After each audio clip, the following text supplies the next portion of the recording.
You're listening to the We Are Libertarians Podcast Network. Find all of our shows at wearelibertarians.com. You're listening to the We Are Libertarians Network. Learn more at wearelibertarians.com.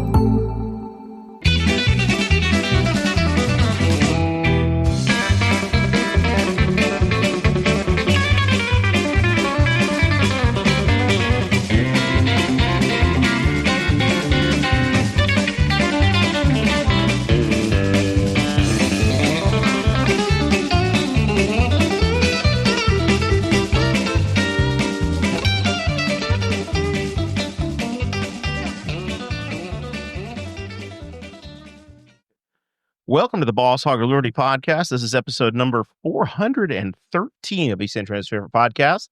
Jeremiah Morrell here, joined by executive video producer, cross-country coach to many middle school and high school, Mr. Zach Burcham. Good evening. You guys won any state titles yet? No. Still chasing one? Yeah, middle school's done. We had our best runner got 53rd out of 420 at state. Wow. It was very good. All right. And you still got some kids running varsity. High school sectionals is Saturday. There we go. Jeremiah, Zach, Mr. Bones, Adam, welcome. Greetings. We keep getting put in the newspaper every week. Yes. We made the second page today. Oh, good. And I put you in at Bones, and you said, just call me whatever. But I need to know what you want to be known as. Because once again, you met Joey on the way in. You're like, I'm Adam. And then we'd say on the show, I'm Bones. I want to make sure, Mr. Bones, whatever you want to be, I want to make sure we get this right.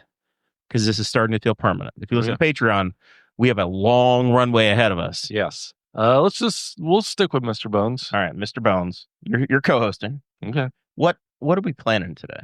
Let's talk a little football. The old men are playing tonight. Extremely old men. Well, one of them is younger than me. Most people are.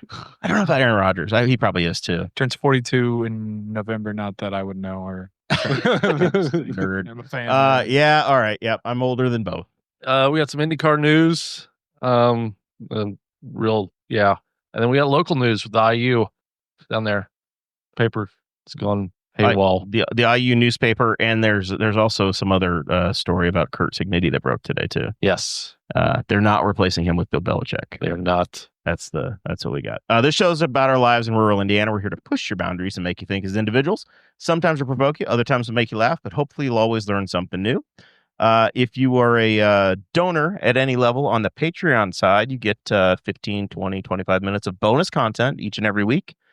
Just recorded that, live streamed it to the special Facebook group. This one was a good one. It was some of our better work. Yeah. I'm a little jittery. There was a lot of sugar consumed. A lot. We had some sodas that came from the Park County Covered Bridge Festival. Straight into the veins. Straight. And then we've chased it with some freeze-dried marshmallows. So check that out. Join Patreon, patreon.com/Boss Hog of Liberty. At any level, you get you get that sent directly to you. You get to participate in the live chat. And then if you're at $50 or more a month, what happens, Mr. Bones? I want to tell you thank you. Personally. You go to their house? I do. And then I want to tell them thank you here on the show. All right. The floor is yours. You have 2 minutes. Those people are Jonathan Phillips over at Wetzel Ford in Richmond, Indiana. We got Blake Reese over at Varsity Outfitters. We got Tommy Oaks, Walnut Ridge RV. We got Morrell Monument Cleaning. And we got Pops Recycle. That's right. Got my Pops Recycle rehabbed bike loaded up today. Ready to go down to Versailles this weekend. So looking forward to that. Zach, just out of curiosity, is the live stream looking okay over there? Because on Facebook, it's doing some games. Tiny? We got tiny. It's shrank. Tiny.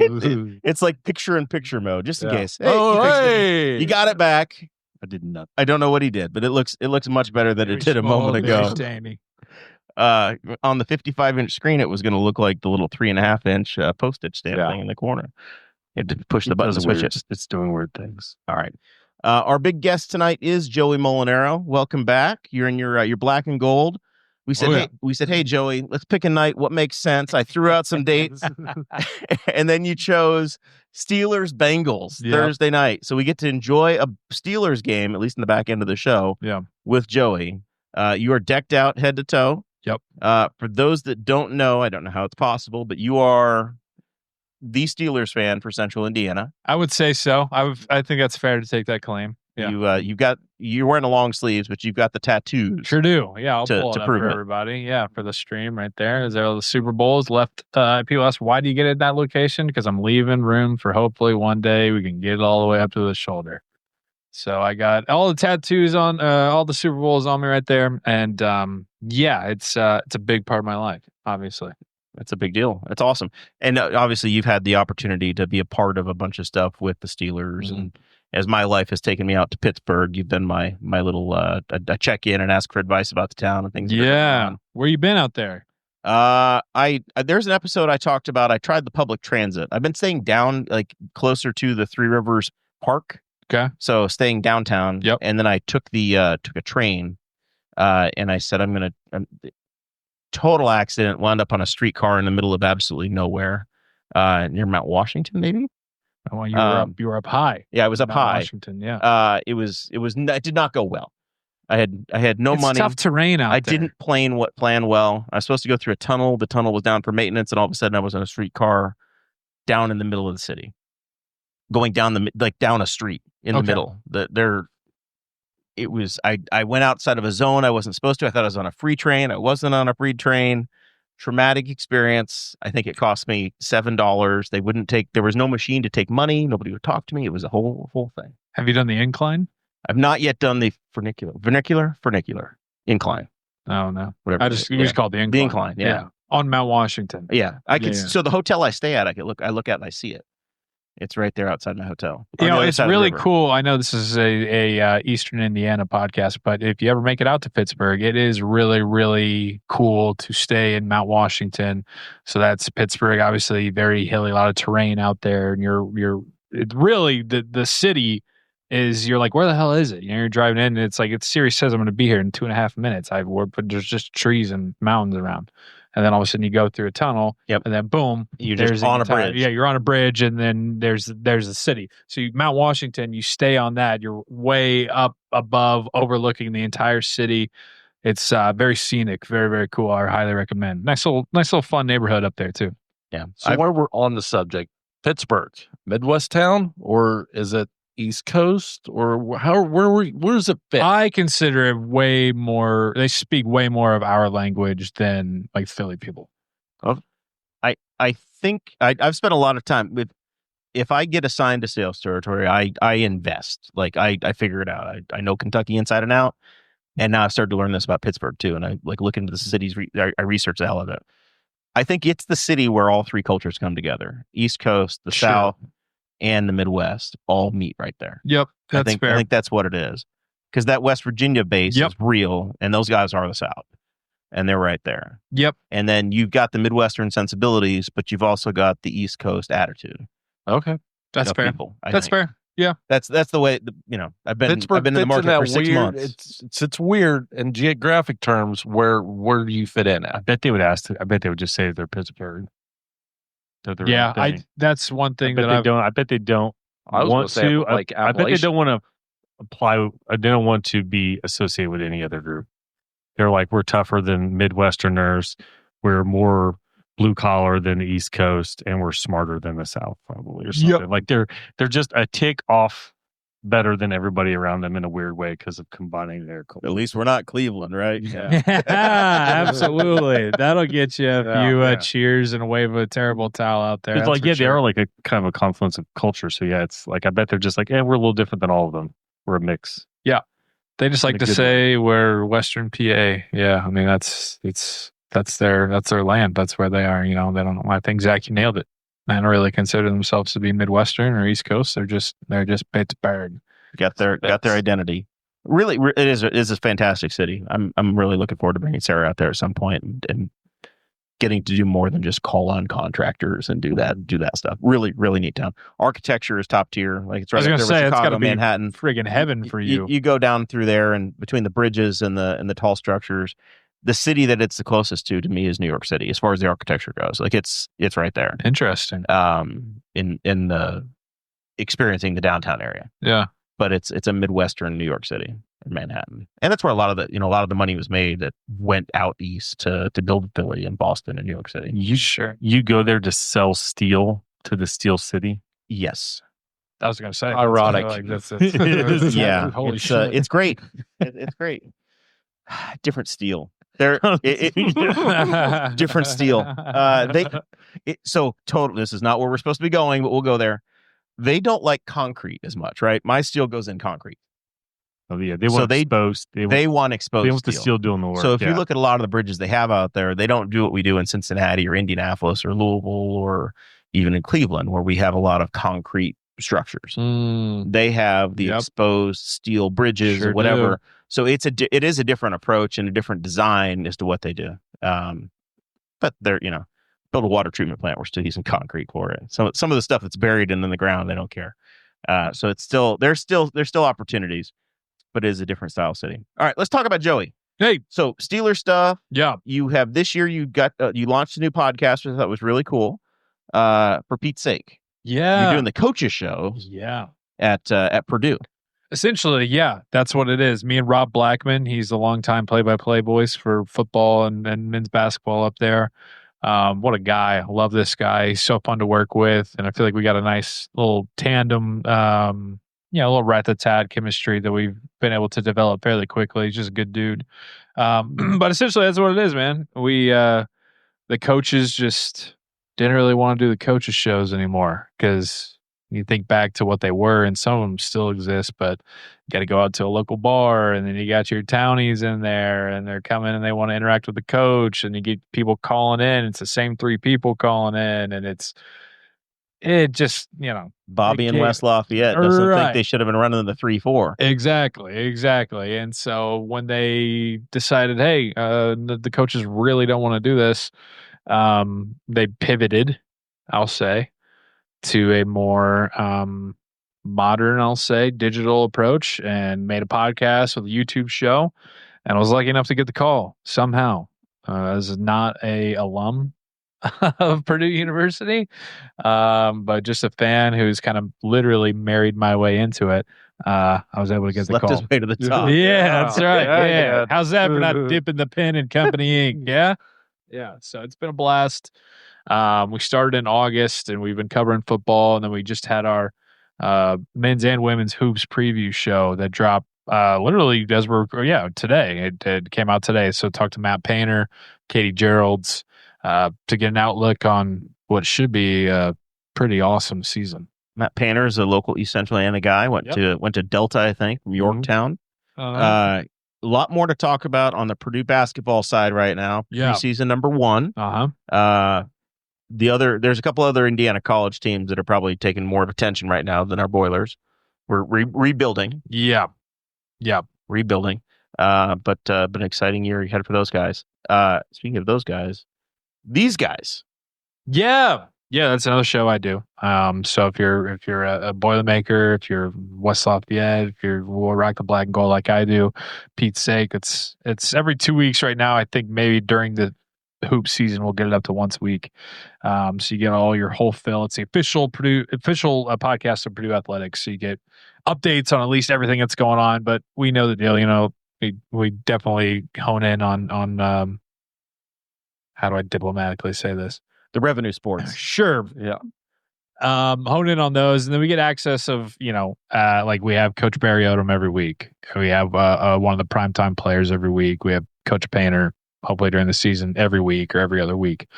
So real prime access there. But you asked about these guys, and these guys is kind of the exact opposite of my role for Pete's sake. It's just me and Ben Polizzi, fellow comic, just being absolute idiots and reliving the glory days and telling old stories that make us laugh. And somehow we've been able to accrue a little bit of a following who they find it humorous as well.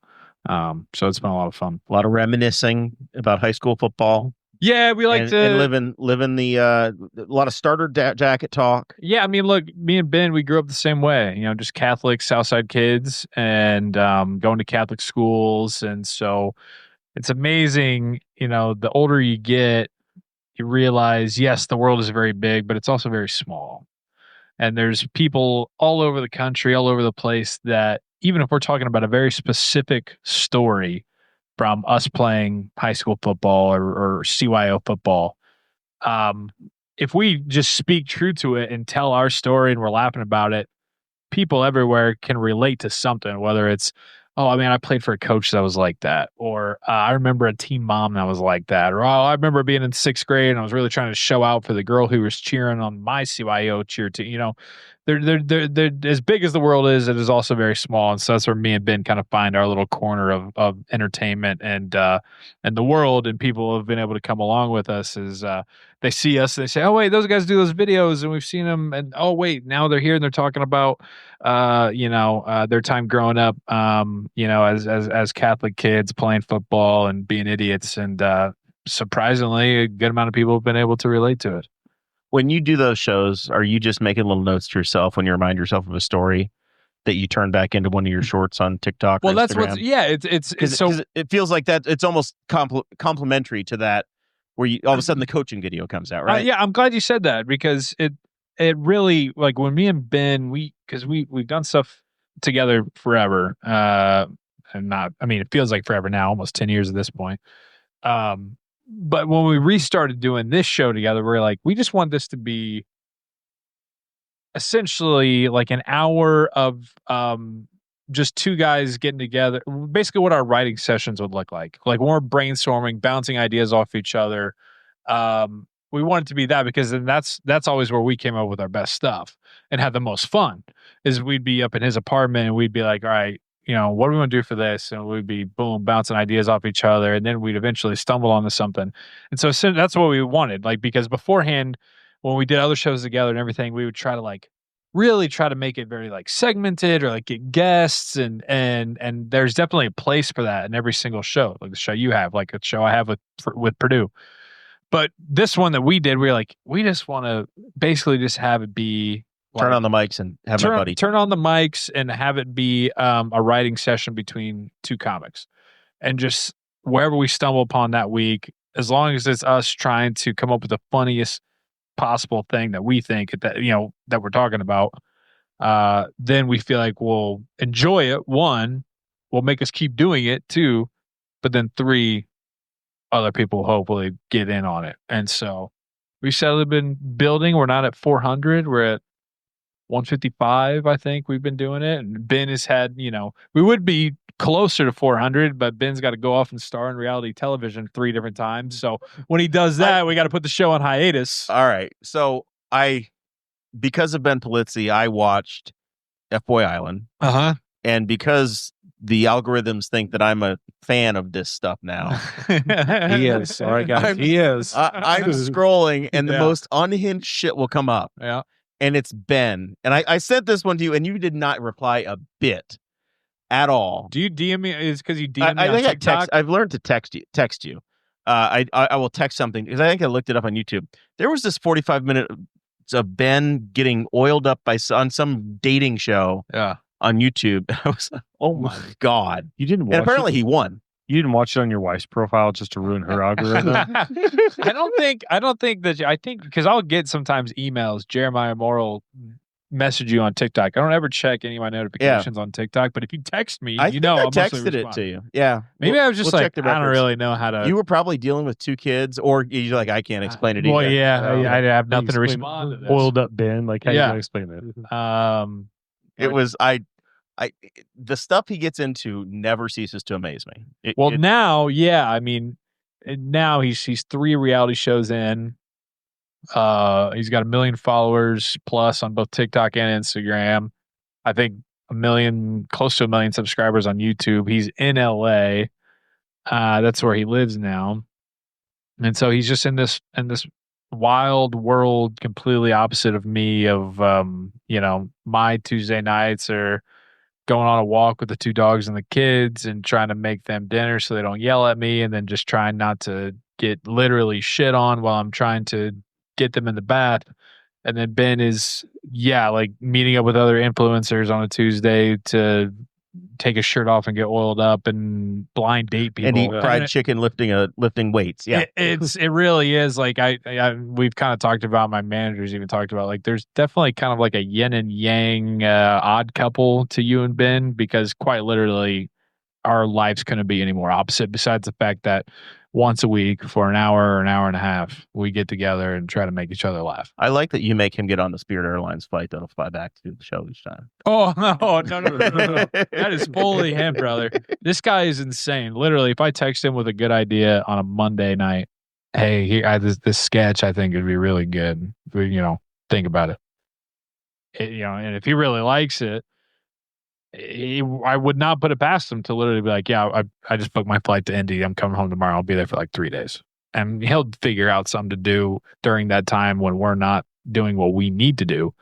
But again, that kind of speaks to our yin and yang of like, I would need like at least a month and a half, 2 months advance to clear the schedule, to make it happen. Make that happen, get the approvals in the right areas.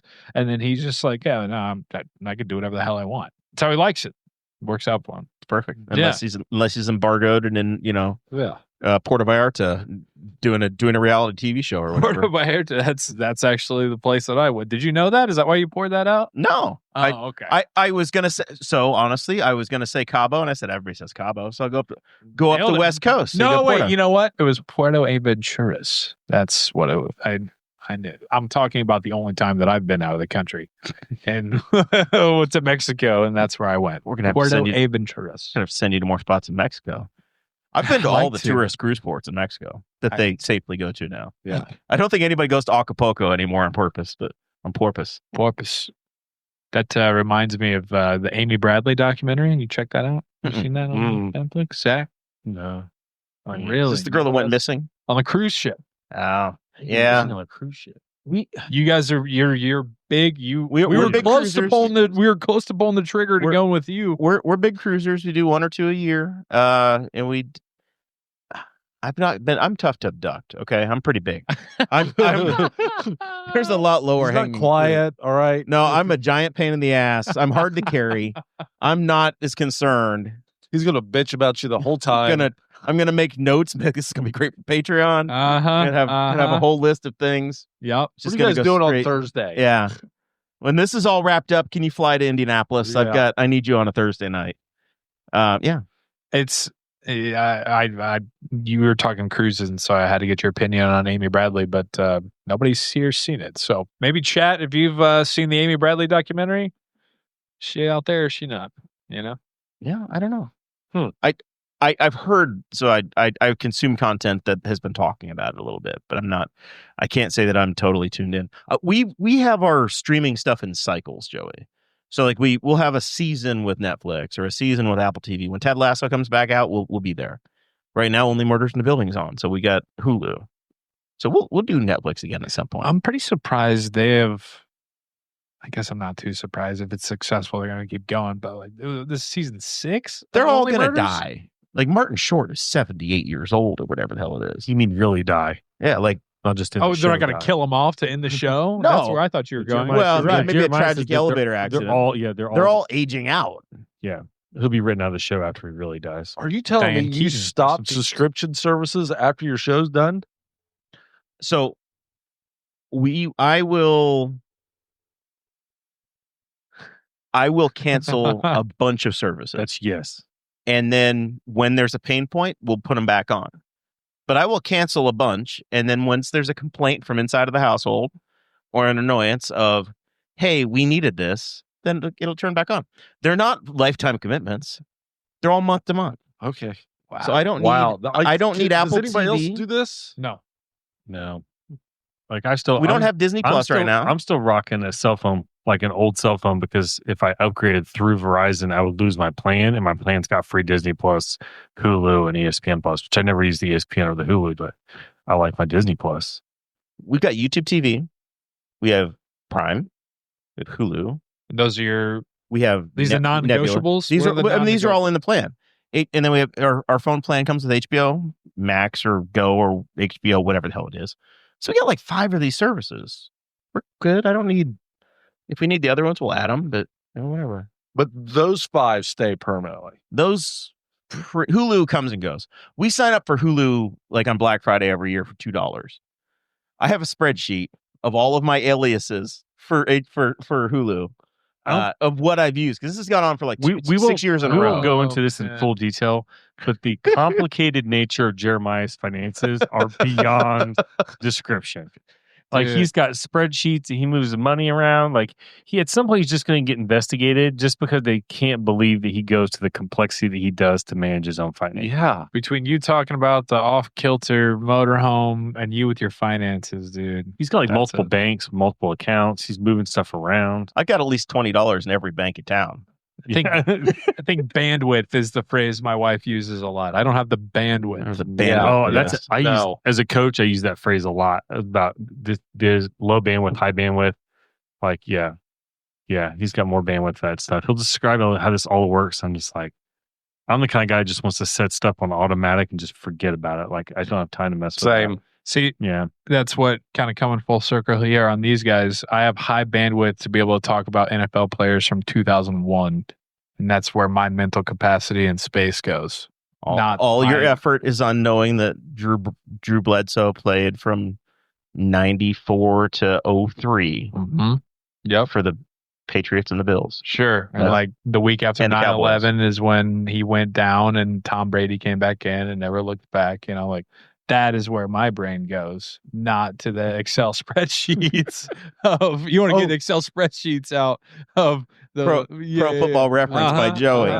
Yep. Now we're talking. All right. So we're going to talk about all kinds of stuff on the show, but I wanted to get this stuff out on the top end for you. Places for people to find you and check up your content, to see your content.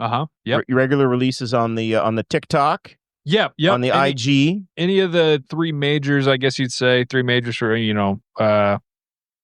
I mean, Instagram, Twitter, TikTok, just my name, Joey Mulinaro. Love to have you. And then, like Jeremiah was so kindly brought up, for Pete's sake, the official podcast of Purdue Athletics, and these guys, me and Benny, every week. That's pretty much where a lot of my hours are going to. And you got some live appearances coming up this fall.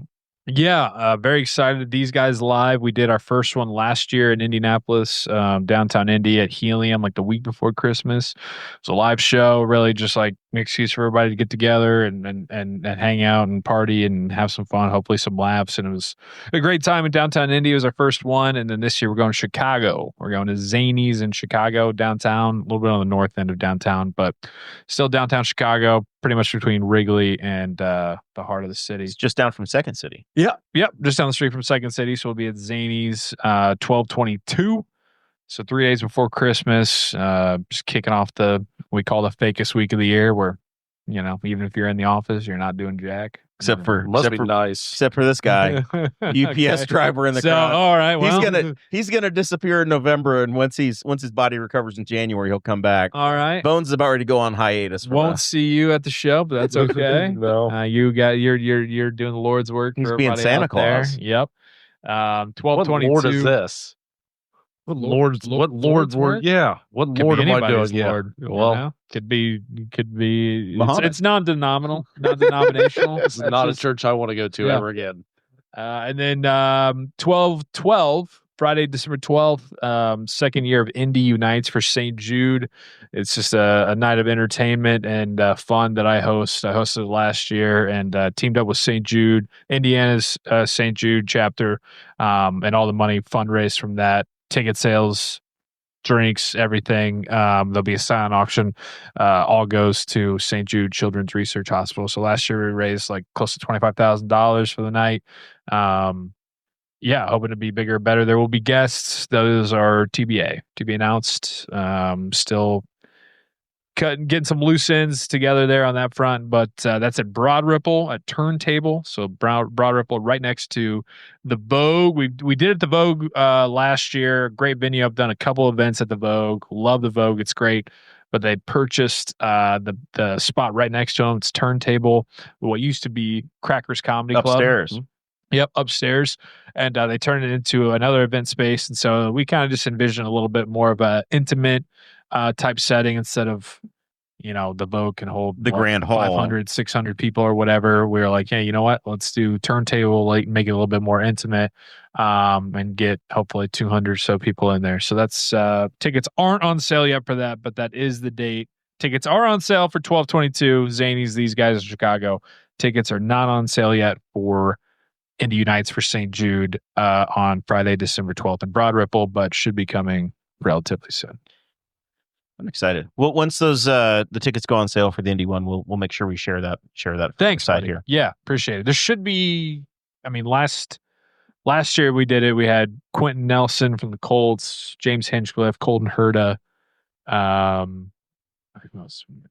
Yeah, as guests who came up and chatted with me and had a good time, and we're working on some of the same types, if not. If you say St. Jude, people are coming. Like it's an amazing children's hospital. Nobody ever gets a bill. It's a phenomenal group. Yeah, I've been working money for them. Been working with them for the last couple of years now, and it's very near and dear to me. I've been very blessed that my kiddos are 3 and 1.5. I haven't dealt with anything like that, but that's one of the reasons why it's so important to me. Is just wanted to be able to say, hey, I've been blessed enough. Now I want to give back to families who are dealing with something like that, and like Jeremiah said. For those who aren't familiar, St. Jude Children's Hospital. You go there, literally don't pay for anything, not a bill, and so all money raised goes to that, supporting those families, supporting those kids who are going through that. So very important to me, very important cause, and appreciate you sharing it once we get it out there. Yeah, people think, oh my God, it's in Tennessee, it doesn't affect me, but it's an asset for the whole country, right? Yes. All There's of the a United chapter States, everywhere, and Memphis is the headquarters, yes, but Indiana, that's kind of obviously who I tie in and work with closest, and very, very excited about it. Hope for a big night. So Zach married into a Catholic family, and when I said, good for you, when I said, hey, Joey's coming, he immediately was like, oh my God, his priest stuff. It's Zach's wheelhouse. So I wanted to make sure we stuck a little segment in here for Zach to get to play. I did fine. I had to go to in my Catholic class, but they all loved me more than they loved my wife. Turns out I was a better Catholic. That's you know what? It's I think some of the best marriages that happens. My mother married in, and she had to go to those. And my wife was baptized Catholic, but then drifted. Family drifted. I won't put it on her. Family drifted. It's all great. But now she's back. Both of our kids have been baptized in the Catholic Church. And can they go look up her file? Like, can they be like, oh yeah, she was good back in the day? Because I was an altar boy in New York, right? But I don't know. Were you really? Oh yeah, I was the whole thing. I was an altar boy. So you drifted? You're a drifter? I'm an apathetic Baptist at the moment, but I could be drafted. The new pope's kind of cool. I was at St. Mary's Parish up in Messina, New York. Oh, yeah. Good for you, man. Yeah. What was it being an altar boy? I never got touched. I didn't. I didn't ever have the experience many talk about, Bones. Oh. I just sorry. I don't know. You must not have liked me, or maybe it was all made up. Well, like you said, you're big. You're a pain in the ass. What mass did you typically serve? Do you remember? Sundays. I think I had a Sunday. No, I know, but what time? 7, 9, 11? This is a small town, Joey. Oh, so you didn't have those? Sunday. Okay. I think we had the Sunday you had the service. One Sunday service? You came from a town. Indianapolis has 800,000 people. Messina, New York had 12,000 people. Okay. And 2 Catholic churches. Okay. So we had St. Mary's and whatever the hell the other one was on the south side of town. So they were not big. There might have been a couple hundred people. So you only had one service. So I think we had one service on a Sunday. See, because that was big where I grew up. You had the 7 a.m. That was all for the ancient people who were about in the ground, or for the dads who wanted to super quick, get me the hell out of here. Then you had the 9 a.m., which was kind of for the younger families, maybe some of the families that, maybe they're trying to get to the Colts game. Mm-hmm. And then you had 11 a.m., which became the really, really popular one. As you got older, you could sleep in a little bit, kind of got best of both worlds. If father was working quickly, like you're out of there before noon. I feel like you'd want to do like middle or early just to know you're out. They got a hard out.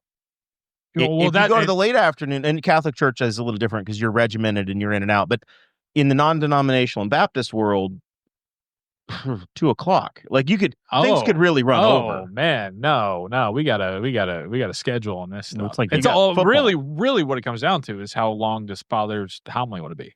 Yeah. And then, but also the 7 a.m. one is I'm trying to multitask here and watch my Steelers. They just kicked off. The Bengals jerseys are ugly. Maybe got them off sides. False start. What? Legal motion. All right. 7 a.m. You also typically Father he's like, we're getting in and out of here. But then also at 7 a.m. they wouldn't have songs.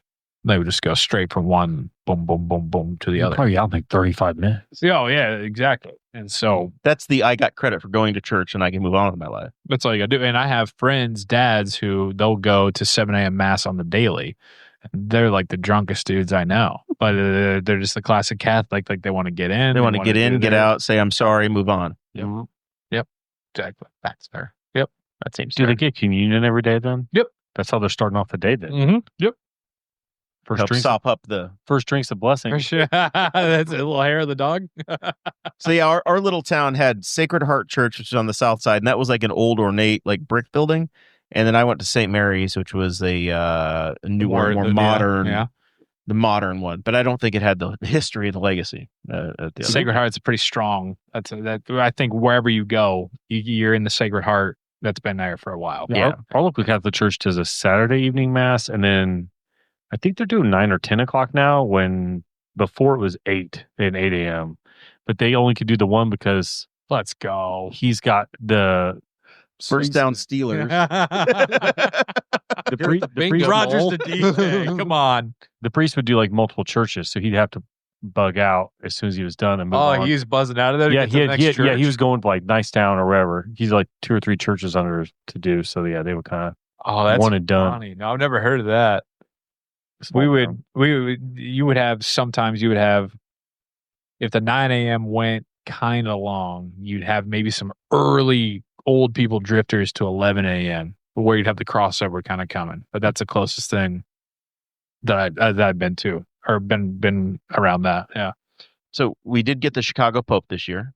Yes. Pope Leo. Yes. Pope Provost, named after the bus or the motorhome, right? Yeah. I think it's the same premium product. Very, very top end. Yeah. And I have enjoyed the, I'm watching from the edges, right? Yeah. He's not leading the church up, but I'm an American and I'm excited about, understanding a Pope. How can you not be? Amazing. And people will go and they'll record and you'll hear him just interacting with crowds. Yeah. And he will just first of all, his brother can't stay away from a microphone. So he's been everywhere. His brother will be like, oh, we did the Wordle again today, right? Which has been so unique and fun. He's been everywhere. Because that guy is now famous. He seems like a good dude. And good Catholic boy. You better hope. His brother sure hopes. Yeah, I mean, by now, if he isn't a good dude Billy by now, Carter, you would know. Yeah. You would know. So we get that, and then we get the random. He'll be doing a public deal, and somebody like, "Go Cubs!" and like they lost, right? Like he's still got that little Chicago tinge in him. Yeah. It was. I'll never forget. It was it was so exciting. I mean, because the last time they were in conclave, I think I was in late high school, and so my priorities were just out of whack. I wasn't really concerned. But the last one that I really remember was when Pope John Paul II died. And I was in Benedict. I was in 5th grade. Yep. I was in 5th grade. And so as you can imagine, being in a Catholic school when they're in conclave, everything was just on the table. Like if the white smoke came out, see ya. Classes were canceled. We're waiting to see what the hell happens. And I remember I was in school when that happened, and I was in 5th grade, and I was like, this is cool, but I don't really know. And so what I'm saying is that this was the first time in my adult life that I really knew and understood and could follow and was looking forward to what was going on. And Aaron Rodgers just missed Pat Fryermuth in the end zone.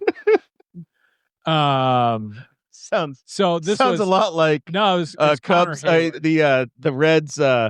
Marty Brenneman. Drive to left center field. I don't know if I'm going to put on a headset again. So being able to take that in, me and my wife, like I said, she's back in because she married into the Catholic. So we were both very emotional watching. This is so cool. Oh my God, it's an American. Holy cow, this is insane. You're watching him come out and it's so amazing. You're overwhelmed. You're seeing the joy on all these fellow Catholic faces. You feel so united, you know? So this is the first time that I really got to experience that. But then also when I saw he's from Chicago, I'm like, oh my gosh, is he a Cubs fan? Cubs kind of took claim to him. I don't know if you saw that. They kind of took claim to him a little bit. And you're thinking, this is the dream. We're blessed. The Pope is a Cubs fan. Are you kidding me? And then it comes out no more than a day later. The clip of him. Somebody finds a clip of him from the 2005 World Series with in White the Sox stadium at U.S. Cellular Field wearing White Sox gear. And it's him. I mean, it's him as plain as day. Like, there's no mistaking. So that was a little bit of a whirlwind. But at the end of the day, so cool, so proud. God bless Pope Leo. Zach, you and I were together at the moment this came out. Do you remember the drive back? We were in the car watching the video in the. Yeah. We're hearing the guy from Chicago speaking Italian, and we're just and then that was the funniest back thing. over. They dubbed him. Well, he came out and spoke Italian or whatever, Latin, whatever they're speaking when he comes out to introduce him, and then they dub over him in English. I'm like, he's American. Like, we're making this guy speak another language and then dubbing it back, which I get. He's in Italy, so he needs to do that. But it was just kind of funny. Like, they could just have him just repeat himself in English. Yeah, I remember he wasn't on the radar. He was a kid. Show about it. They were we did a whole show. And there were no Americans in the slate for potential, and so that was a shocker. It was like, well, and then you also at a time when you don't honestly think the world thinks a lot of us, and they picked an American for anything of that caliber, and he does seem to be like he's doing his responsibilities, but there's subtle reminders he's American, and he's very much still enjoys things that were American. So that's kind of cool. So he'll get just subtle nods because you can't do it too much. But yeah, it seems like he's having a good time. People give him stuff like hats and whatever, and he doesn't turn it away. I'm super proud of him, and I think it's awesome. Just wish he was Cubs fan wearing the Cubby blue. Yeah. Oh, yeah, the White Sox thing rubs me the wrong way. I think it's great. I am so baseball agnostic. I'm the biggest bandwagon fan. Like, I will jump onto a baseball team for Dodgers 6 months. right now. No. Are you a Brew Crew? You seem like I love Milwaukee as a city, but I also am damn near Canadian. I'm damn near Canadian. Yeah. We'll sit over here. So are you a Cubs guy too? I'm a Cubs guy. It would not disappoint me if Toronto had won the World Series. It's not going to happen. Right? It's not going to happen. What do you mean? They just I'd be more than happy to see the Dodgers go down. I'm not a Los Angeles sports fan, other than Jim Harbaugh, and we're not supporting him this weekend either. I'm not an LA sports fan. Yeah. So, but I would have for Bob Uecker. How the hell could you not pull for the Brewers? No. We're not cheering for the Brewers. I'm a Cubs fan. Yeah, I'm not cheering for the. Well, you're born into it. You care. Like that's your team. Oh yeah, right. Like, so for me, sure. I'm wanting the story. Right. Sure. Every year for baseball, I'm a Colts fan. That's where I'm always at. I'm an IndyCar fan. We'll get into that obviously, but for baseball, it's fun to have a sport where you can just float in and out and just appreciate the rivalries and baseball's the storylines. What's going on? Yeah, absolutely. So if it's Yankees, Red Sox, I will get invested in that playoff series. Yeah. I love the Tampa Bay Rays when it was Longoria and that crew Joe down Madden. there. Those guys down in Tampa at that era, great team. Really enjoyed that. Yep. The Killer Bees in Houston, love that. When I went to St. Mary's, I sat a row behind Jim DeShays. I love Jim DeShays. Right. He was the pitcher from our town, so that was, followed his career when I was a kid, and he was the Joe Flacco of his era. Played forever and wore every uniform. Played for the Twins, played for the Yankees, played for the Astros, played for the Padres. He was a lot of towns. Yeah. You know what? He's and now he's a Cub. Cubs. Yeah. And now he's a Cub. That's right? what he'll be remembered for. In Chicago. You don't think nationally people are not going to talk? Well, in the scene, they're going to remember he played. He was drafted by the Yankees, man. Yeah, that's true. I don't know. He's just been a broadcaster for so long at the same place. He's been a Cubs broadcaster forever. He's Harry Carey. Well. All right. Steelers 7, Bengals 0. Yeah. You were worried. I'm still worried. Raj came through on a third down scramble drill. Yeah. So I wanted to talk to you about the NFL and football and where things are. Mm-hmm. I've been texting you. He only looks at my texts every so often. Okay. He ignores me half the time. Why do I get thrown under the bus? What is this? What are you talking about? I've been texting you, and we've had this dialogue. Earlier I had said he likes to play the victim. Well, when I am. Remember the pain in the ass comment? This is it. I've been texting you about, and I respond. Right. You do. Okay. I'm giving you a hard time, but I'm establishing the storyline. Okay. I'll only lead you down. What year is this? Right. The Colts have had an amazing season, and the Steelers had an amazing season. And I'm like, they've had a good season so far. They're the 1 and the 2 seeds in the AFC at this moment. Yeah, it's early. Week 7. It's early. It is. Yeah. Your division sucks. The Ravens are terrible. Injured. The Ravens are terrible. Division's injured. The Browns are terrible. The Bengals are injured. The Ravens are also injured. So your division's bad. Yes. It's a great year. Doesn't the AFC kind of suck? Most of it. About 4 teams are in. And they're searching for their future. And they're like, okay. And the rest of the teams are bad. Go ahead. I know where you're going with this. So I've been texting you each week going, dude, this is 2007. This is 2006. It's that era when these teams were really damn good. Yes. The Colts, the Chargers, the Patriots, the Bills. My Bills, coming of age years. Yes. Yeah. My coming of age years. We're back at that again. Yeah. Feels good. Feels right. Well, at least the Patriots aren't in there. They're winning their division. Yeah. They may. They're solid again. Yeah. So what I wanted to know is the Colts kind of think maybe they've solved their quarterback solution with Daniel Jones, and nobody expected this to work out. And you've got Aaron Rodgers, and you're at 4-1. Is it 4.5-1? This is not really a long-term plan, though. That's the thing. Is how long? No, everybody's. How long are we like? Okay, this is cool. 3 years? Because Peyton Manning in Denver lasted 4 years. They went to 2 Super Bowls. They won a Super Bowl. Yeah, that's what you're hoping for here. I'd be cool with this being a 1-year experience. I'd be cool with it being if it's this year, next year, great. Which I think that's the max. I don't think anybody's fooling themselves to think that this is going to be a 3-4 year plan. Obviously, but I'm enjoying the hell out of it right now. I always just laugh with some of my buddies. I'm like, it's so insane. Like my friend got me an Aaron Rodgers Steelers jersey for my birthday. It's kind of like a joke, but also like, he's real big into like the conspiracy theory stuff. And so he loves Aaron Rodgers because of that stuff. So he's like, a faux Steelers fan now because of it, which is great. I'm cool with it, but I'm enjoying the hell out of it. But my thing with Daniel Jones and the Colts, get it back to local a little bit here.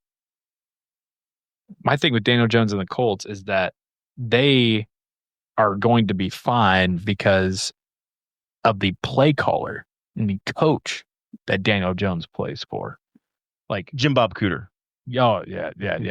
We all remember that guy. They got that part right. And so when you get a guy like Daniel Jones who has all the different, aspects in terms of like he has what you think of in terms of physical stature, physical ability, the IQ upstairs. Now you pair him with Shane Steichen. This guy's a wizard. And he's so they got the perfect recipe. They got the Reese's cup. They got the chocolate and the peanut butter. They got the great wizard play caller who can dial up and make anybody somewhat successful if you can complete more than 45% of your passes, which Daniel Jones can, and it's proven that he can. And then you got Daniel Jones coming in who's still he's got some mid to late 20s. He's hungry. He got something to prove. So that's my thing with the Steelers is that, like, obviously Aaron Rodgers is not the answer for more than maybe this year, next year. But at the end of the day, the Colts have the trump card in this hand that's being dealt because they have the guy who is dialing it all up and putting whoever comes in there and plays quarterback in the best position possible. And the Steelers don't have that. I'm going to disagree with you on that one. On what? On you guys, you have probably the best football coach there is in the NFL. The Steelers. I'm done. How? Tell me how I'm wrong. Joey's done. Tomlin makes the playoffs every year, and he never has the horses for it. That's such bullshit.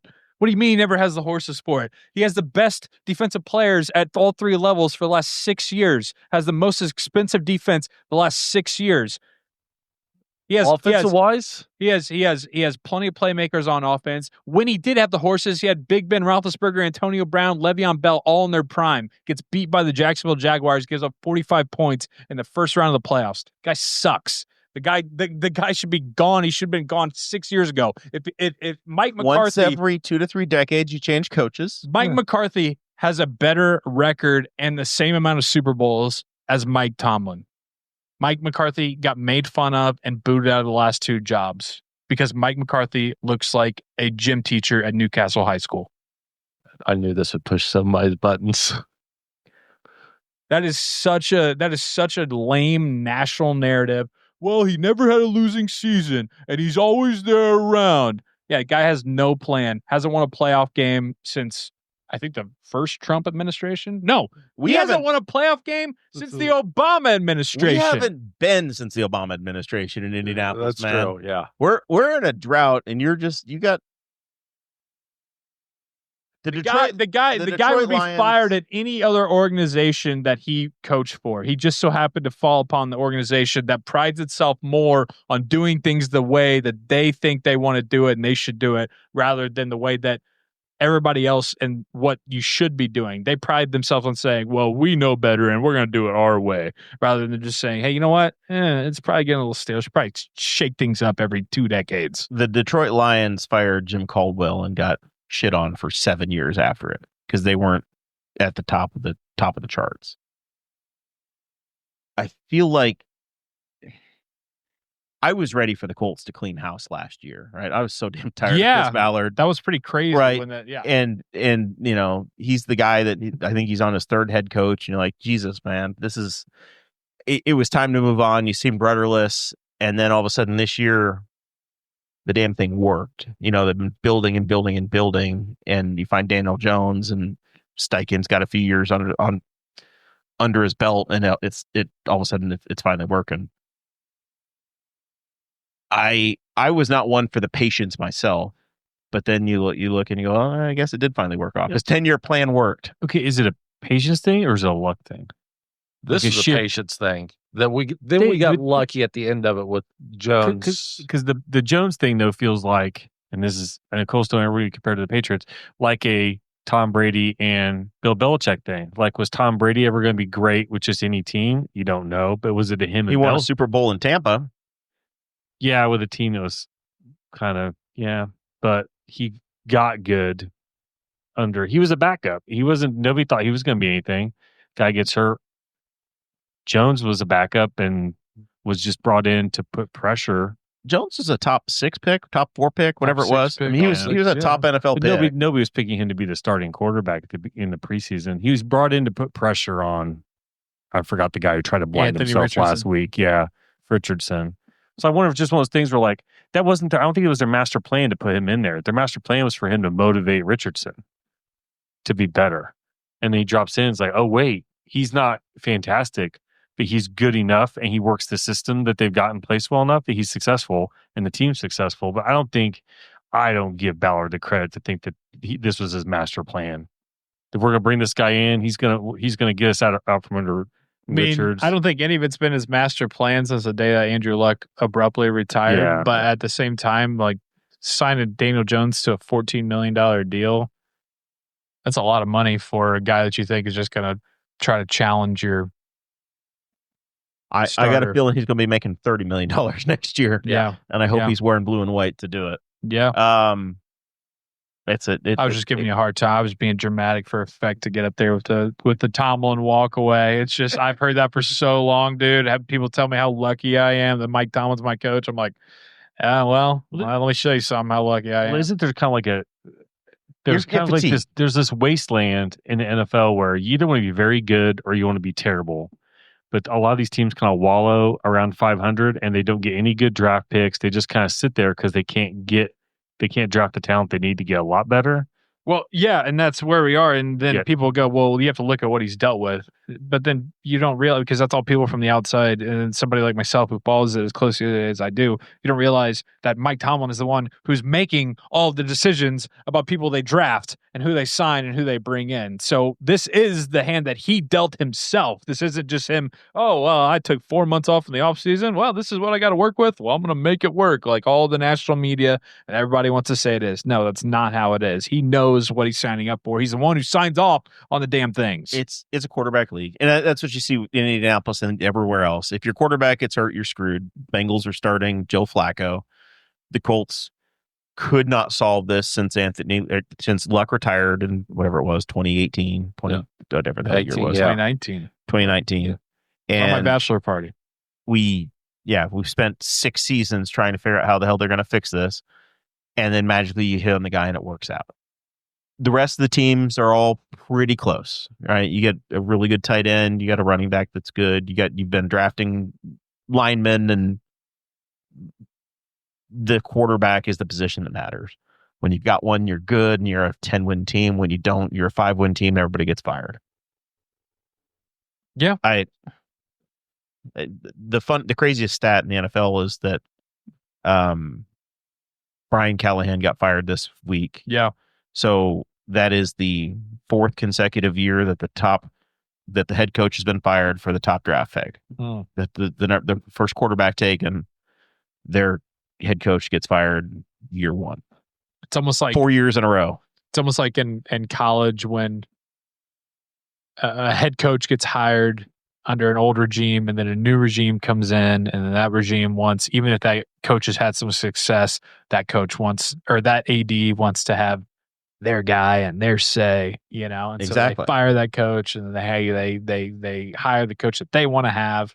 Yeah, it's almost like, you draft the quarterback, and then you fire the coach, and then they want to bring in a new coach to be able to fix that quarterback that didn't go out. It's a never-ending cycle. And really that's how they end up on the scrap heap, and Baker Mayfield, Sam Darnold, and Daniel Jones, Smith, and Daniel Jones end up becoming a reclamation project somewhere, and it works. Yeah. One that's not a reclamation project that I want to take a victory lap on is Justin Fields. That guy blows. And anybody who said that you just need some more time. He needs some more time. The guy's been in the league for 6 freaking years. He sucks.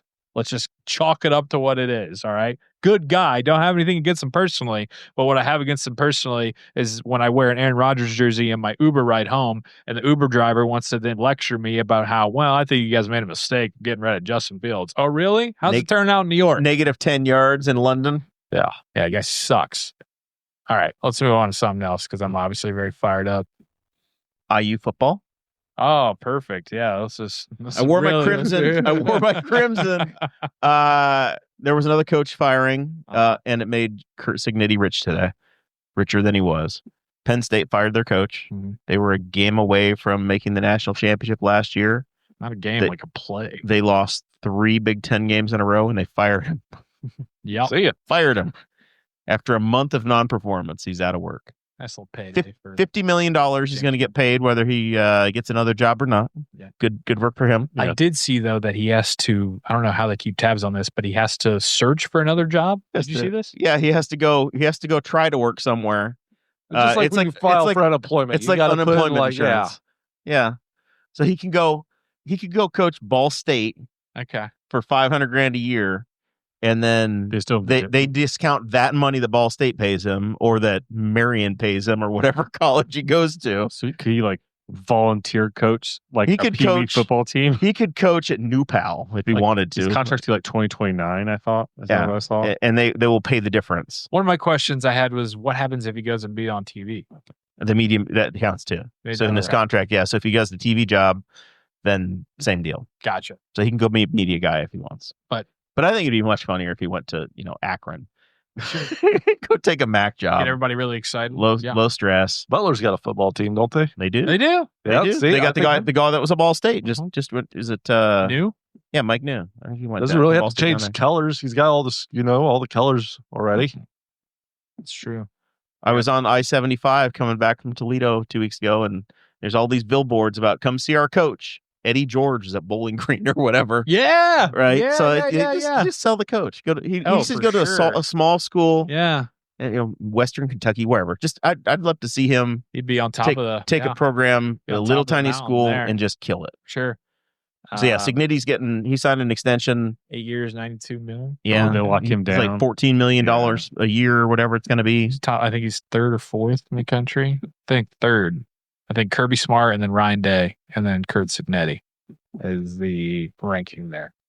He just signed an extension back in November. Yeah. And they had to do it again. Here. That is what big time college football is now, obviously, with the firing of Franklin and I mean, you got to keep your guys there and you got to pay them what.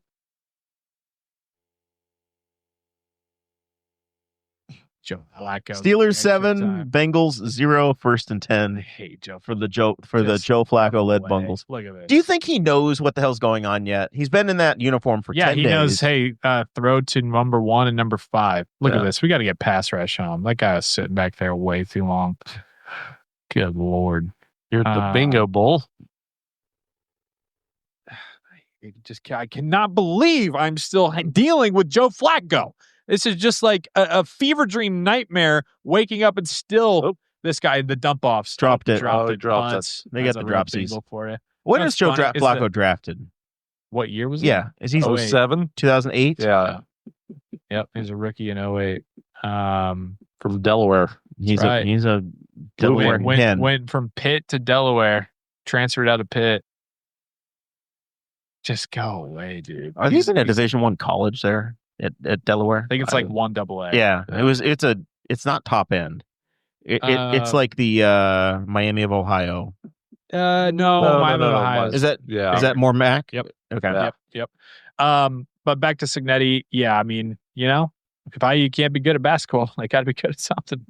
So let's dump all of our money into football. Signetti said they have the largest alumni base of anybody in the country now. They have 800,000 people. I believe that are IU alum. Yeah, that are on their list. Yep. They've got more than anybody else. So look, they've been thirsty for a long time for anybody to be good at anything down there, and so they got it, and they're going to dump everything they have into it. And then Signetti, to his credit, he does. He turns programs around and he wins. So they're going to be around. I was very skeptical when he got hired there, and he's proven me wrong.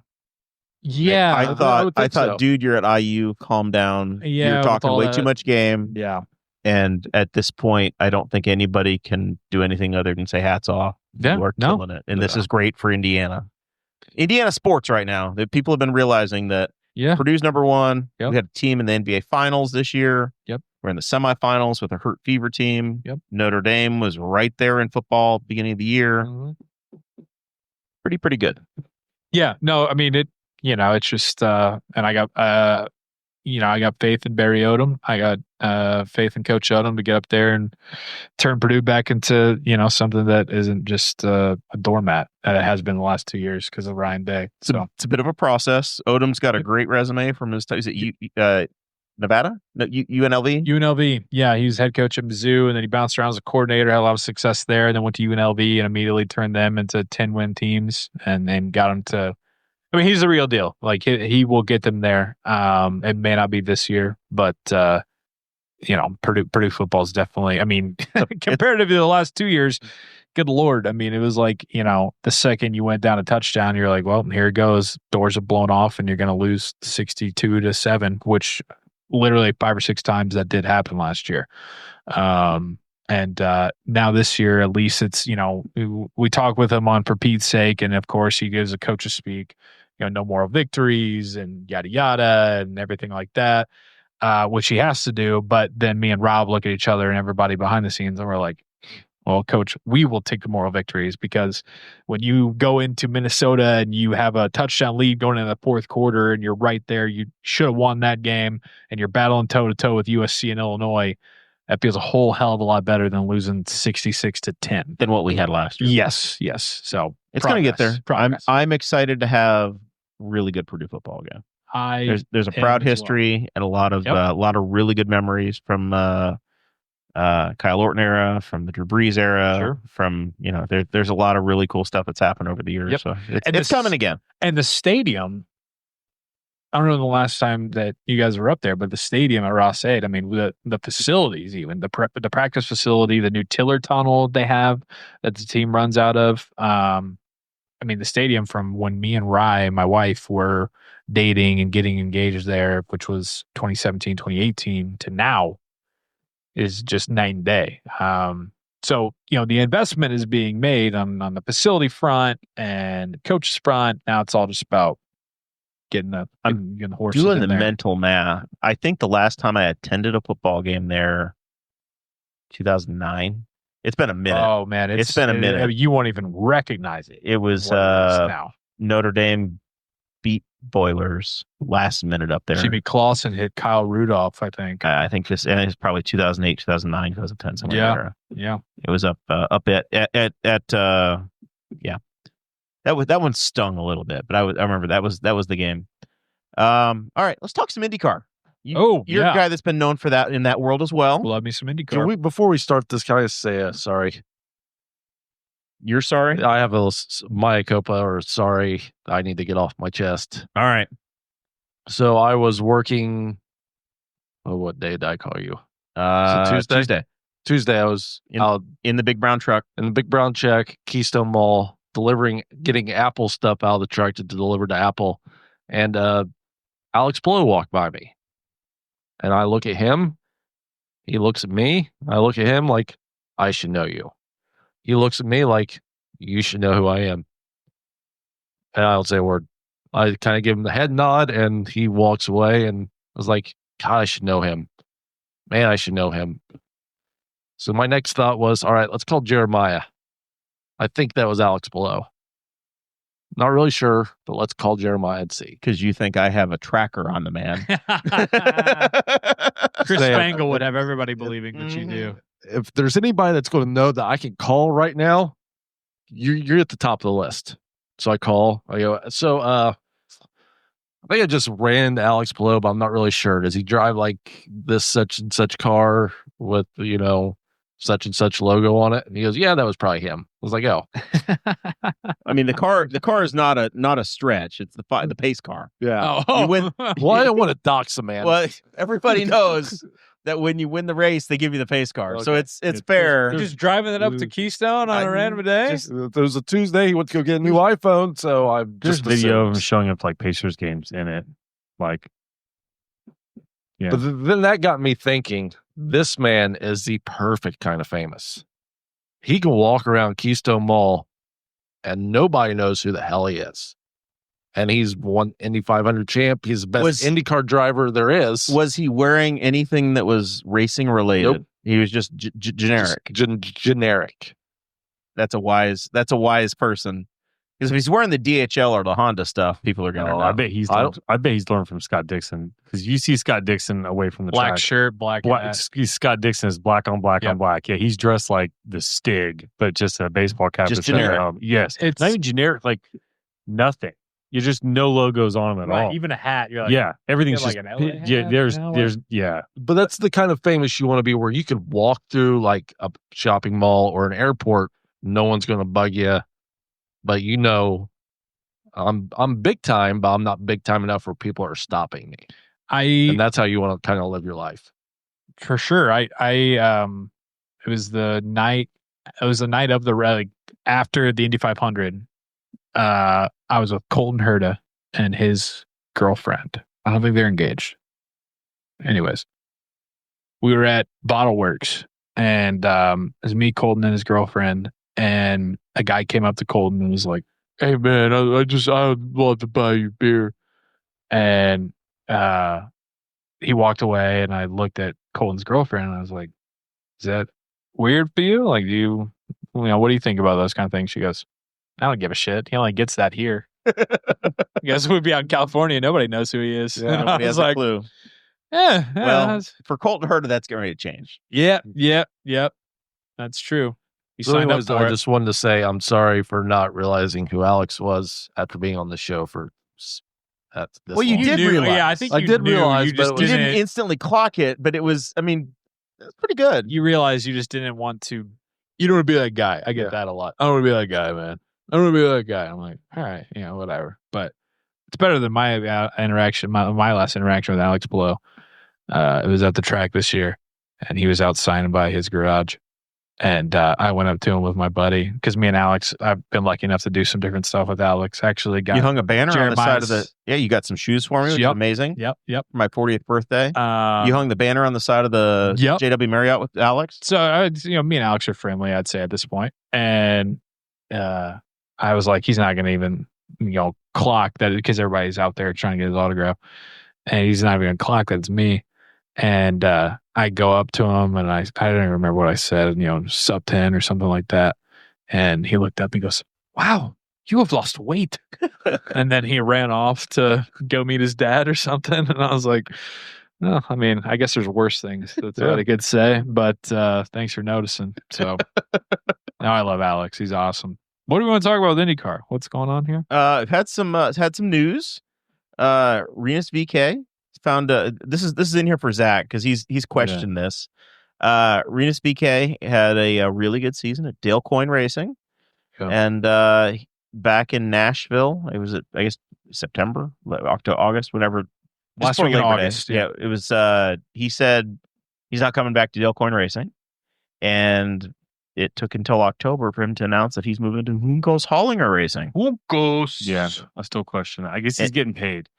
And I think that's what everybody says is that he's probably getting a real paycheck. Apparently he wasn't really getting paid to drive last year. He was just not having to pay, but I just question it.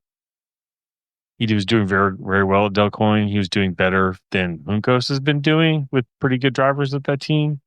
I guess nobody's confirmed where Michael Cannon is, but I haven't heard Michael Cannon is going anywhere else than Dale He's Coyne. The engineer that was on the He's the engineer, car. And he is a guru of an engineer. He's a guy who is never unemployed. Well, he's famous for with Santino's cars, right? Like getting the when Santino was really good at the beginning of the There are some people that think that one reason why the Penske-Foyt relationship happened was to give Penske access to Michael Cannon. And if you look when that arrangement happened, Penske, who had been struggling at Indy, that's when Joseph Newgarden's were suddenly not struggling anymore. Yes, and he's had a long history of, and we've talked about on the show before. Anybody remembers Sebastian Bourdais' pelvic crushing accident at Indy a couple years ago? That was a Michael Cannon engineered car, and up to the point where it lost it and hit the wall, that car was on pole pace. It was a mile an hour faster than everybody. Flying. Yeah, and that's a Michael Cannon car. So I do I get he wants to get paid. He's at a point in his career he would like to get paid because that's acknowledgement of his talent. But I do wonder if it's in the performance realm if it's going to be a good move for him. But who knows? So does that mean that Stingray Bob or Connor Daly's out? So probably Connor. Yeah, Connor said his plan. He's looking for other opportunities after that announcement was made, I guess. Stingray Rob has a multi-year deal, and it's no secret that his family and he's bringing money to the team, which is additive. He brings significant. He brings a budget. His agent Peter Rossi, Alexander's father, has been in every media outlet saying we have a multi-year deal at Juncos. We are here to stay. Juncos hasn't said that that's the deal, but that's probably the deal unless somebody crazy comes in and says, "Hey, I want to spend big money to replace him." A theory to that extent was basically like maybe they haven't officially announced it yet because Peter's over here saying we have a multi-year deal, and then if they figure something else out, it'll be good enough to pay him to just go away and bring in a bigger budget, like with a new owner or something going in. So, who knows? What's the musical chairs then lie for Connor? So probably pretty limited. There's only a couple of seats that are maybe open that aren't spoken for. That seat at Dale Coyne is still open, but a lot of people say Romain Grosjean or Linus Lundqvist is going to it. Maybe that's a Connor seat. Grosjean's coming back around? Possibly. Wow. Possibly. There's been a lot of talk of that. The Prema team is kind of in question. They say they're running it back, but that's where Roman had his best time in IndyCar, right? Was it Coyne? Yeah. Prema, the financial backing of that team is in question. The European money that was paying for it is maybe going away, but people are still working on race cars there, and they say they're bringing back Eilert and Schwartzman, so those two seats aren't changing. The other really questionable seat, there's a seat at Foyt that nobody knows exactly what's going to happen. There's a might not exist. It might The Foyt seat, maybe that's going to be an Indy Lights driver, Callum Collette. So it'd be Santino and that kid. Yes. Yep. The Brazilian kid that's moving up from Indy Lights or NXT. Yeah, the rumor the Penske deal's over now that Malukas has moved into the team. So Kyle Collette is his name. Yeah. You say Collette, and I just want to say Dalton Collette. Right. No, Kyle. CAIO Collette. Kyle Collette. What a throwback. And then the other one that's like the big hot rumor is that Mick Schumacher, son of Formula One world champion, Michael Schumacher, he tested a Rahal Letterman car and possibly could be sliding into the third seat over there, which has a multi-year contract with the guy whose dad's got a lot of trouble, Devlin DeFrancesco. I was going to say, what's the... But if you look into Devlin's family, his backing and his father, Andy DeFrancesco, the SEC is not the Southeastern Conference, but the one that Securities and Exchange the one that could put you in jail and not just take away your visor. They are not a fan of Andy, and then the Canadian version of that as well has removed him from all boards and said you can't be an officer in all these groups. Oh boy! So the money that was funneling in potentially is in danger. So they're trying to find a solution for that third seat. And Mick Schumacher tested at Indy, and to me, it doesn't move the needle that much. I'd rather see the homegrown guys, but Zach, my God, European. This is royalty in the motorsports world. Yes, this is the European version of bringing Dale Jr. in. This guy. Oh wow, okay. Yeah, his dad is the greatest from his era, and was in a weird way the way he's alive apparently, but nobody knows what state he's in. He's been out of the public eye for, I don't know, has it got to be 10 or 15 years now after a skiing accident. His son looks just like him. He's an F2 champion. He's got legit cred, but he is Schumacher. And like, I already saw somebody did a Photoshop of Mick in the car with his dad's Formula One car, crossing the yard of bricks together.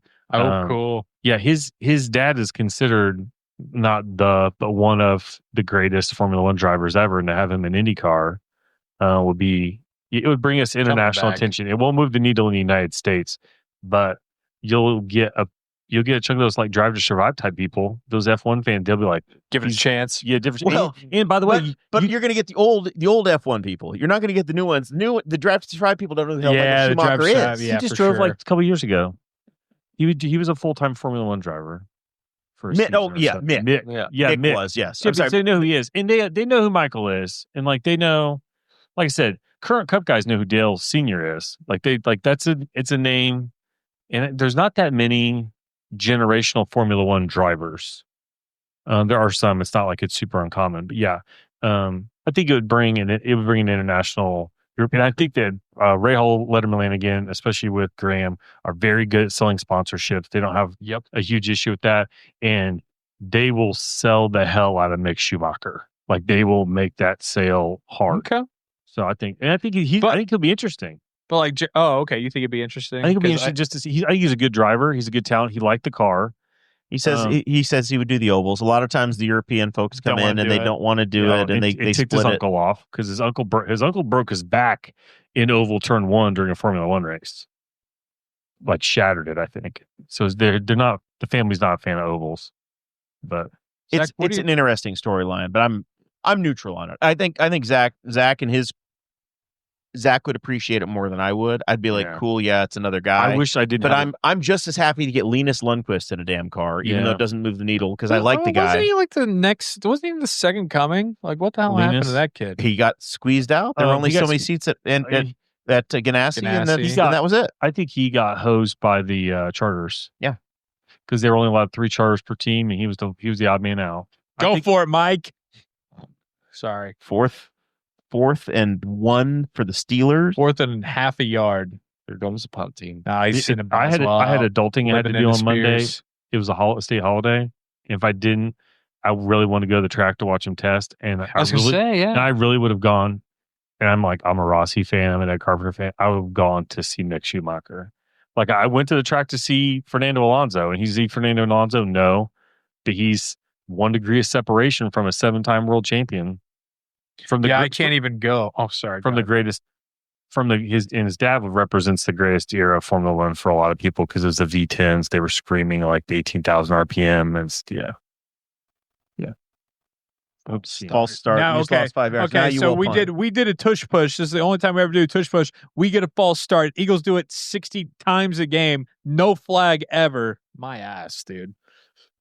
I want you to roll up your sleeve and count the number of Super Bowls you have and tell me how much of a victim you are of the referees. Well, also, we did false start there because Mike Tomlin can't have his guys on his P's and Q's ever doing stuff the right way. I think everybody moved but the ball. There were 3 dudes on the offensive line moving not buttoned up. My only real thought on Mike Tomlin is, other than he's been around forever, he helped us get Pat McAfee because nobody was in looking at Pat McAfee to work out. He was like working out in a gym or in a facility. This is what got him into the NFL. What got him in the NFL, and the first coach that walked into where he was kicking was Mike Tomlin. Huh. And it got the scouts to like look and see who he was. So he really thanks Mike Tomlin for it. And he thinks he might have done it because he was from the kind of sort of region because he was a Pittsburgh guy. Yeah. So all right. I wanted to wrap up the non-sports stuff. This is the little bit political, Joey. I know we don't take you down politics road, but you are from the media world. Yes. And this story, I think, is going to register with you. IU has their student newspaper. Yep. And this week there's been a massive controversy that's come out where the university said, hey, we need to no longer print any news stories in the printed version of the student newspaper. They don't want anything opinion-based, and they basically canceled it. And the editor said, nope, we're done. We're not doing that. So they fired the guy. Was it a money thing, or was it a censor? We don't want opinions out there. We just don't want to deal with the controversy, the backlash. Did they give a reason? If you're a patron, you get the show notes, and there's some things linked in there. The money quote here is that it wasn't until the Indiana Daily Student published the September 4th and September 10th print editions, which included stories on the university suspending the Palestine Solidarity Committee and IU ranking as the worst public university in the nation for free speech, that the administration asked to meet with Rodenbush, the editor who got fired, to discuss expectations for what went into special editions. The university claims that they had been losing hundreds of thousands of dollars, millions of dollars over the last few years. The student response says that they fundraised, they found a bunch of money. They actually went to Mark Cuban, noted alumni of IU. Mark Cuban said he's not happy about this. Censorship isn't the way. He said, I gave money to the IU General Fund for the Indiana Daily Student last year so they could pay everybody and not run a deficit. I gave more money than I was asked. I'm happy to because the IDS is important to the kids at IU. He was asked for about $150,000 and gave more than $250,000. Wow, to fill the void. The students say that just in ad revenue, they've more than paid for these special editions. They've made $11,000 off the 3 editions they've done so far, so it's been paying for itself. And now you got a massive controversy. So, more troubling times for local media, man. We've been talking about this on our show quite a bit. Of, you got TV stations merging. You've got less and less. You just go look at your sports crew you got, right? The number of mic flags that show up at a Colts game, a Pacers game, an IU game, Purdue game. There's less people covering it because you've got less owners. And this is the pipeline. The Purdue Exponent, the Indiana Daily Student, the Ball State paper. This is where your cohorts come from that are going to feed into the media, and we're killing it all. And I'm concerned by it. Right? That's the concern, because it's going to be less voices, less experience, less boots on the ground. You're counting on. Yeah, you need to continue to fill the roster of people that are doing the job, that are keeping the torch alive for free thought in the media, that are willing to ask questions, that are willing to actually hold people accountable, to not just take the story of the day and say, okay, take the press release, print it, run it, and go, yes, that's what we're doing. Yeah. You need to have, and this is where they come from, is places like IU, from those newspapers. The editor, the person covering this story right now for the Indianapolis Star was at that student newspaper 4 years ago. Yeah. Right. That's the pipeline where these folks come from. And the USA Today has picked up the story. It's going national. And a lot of changes at IU have come from the Braun administration. Yeah. Well, yeah. And then to tie into an earlier story, though, so they needed $150,000 to be like solvent, and they just signed their football coach to a $90 million contract. So let's be honest. Like, I know that there's ways that finances work, whatever, but literally this is money that the athletic department like loses in the couch, and that to keep the student paper going. And student papers are an important thing because this is where Bob Kravitz came from, right? Like, legendary Indianapolis writer Bob Kravitz came through the student newspaper. Like him, love him, hate him, whatever. Yeah. This is where those guys come from. Yeah, it kind of like going back, because I wasn't a part of any, like, I guess I was a part of a radio station, but not a part of a newspaper like this. It kind of goes back to, in a different way, something that I'm seeing a lot recently, of just like how much the almighty dollar kind of sucks, but drives everything. Is, like when you think about how all these different professional franchises are trying to move out of their cities to go into local suburbs where they can not just have a stadium, but they can have full districts that they can own, that they can commercialize, that they don't give a shit about. They don't give a shit about the fans. They don't give a crap about average Joe who works a good job, who's just trying to take his kid to see the team. No, they want to have a whole entertainment district. So my point being, to tie into all of this, is just kind of how what I'm thinking about is just, how the almighty dollar just sucks, and how it's coming for us all, and how in 15 years, 10 years, 5 years, what's everything going to look like? Because right now it just seems like they don't want to have, in this instance, people who are going to be boots on the ground asking the questions that need to be asked, for the people who want to pay the dollars to go see their team play, who's just going to have no say or no influence, and them sending their stadium out 45 minutes away from the town that they play in, right? Yeah. You're going to go out to the suburbs to watch the Bears or watch the Browns. Yeah, everybody. Right? Yeah, so they can have their entertainment district. A lot of institutions can be lost or are lost in short-term decisions, where something survived for 50 years, 100 years, 150 years, and then you get one administrator, one person comes through and says, hey, we don't like this anymore, we're going to get rid of it. And you don't necessarily, then it's happened at the national level too. You see this here happening in the state, and a lot of damage can be done without paying attention to looking at it and saying, hey, why is this here? Why is it important? And what does it give us? What's the asset? Even if it's a break-even deal, we are, as a tiny little media entity ourselves, we have to make sure that we are relevant and we exist, and we don't get, these guys get government dollars, right? They're school supported. We're out here on our own, and it's the viewers that are the reason why this show gets to be here, because of our patrons and the little micro sponsorships we have. We don't get the benefit of having Indiana University backing us, and you could start your own newspaper. But the state has invested into making sure that these exist because they are a public good. That's why those organizations exist. That's why those newspapers are there, and it's a pipeline for the School of Journalism. And if we start to threaten them, it turns into some First Amendment issues that are very real. You're going to see a lawsuit come from this probably. And we don't generally see university officials firing staff over things like this. So it's a big deal. Yeah. So anyway, it's unfortunate. That's it. That's all I got. Didn't want to let it go by because I want to have the backs of the kids that are out there doing the work, and they're going to be in this space, and I don't want to get hosed.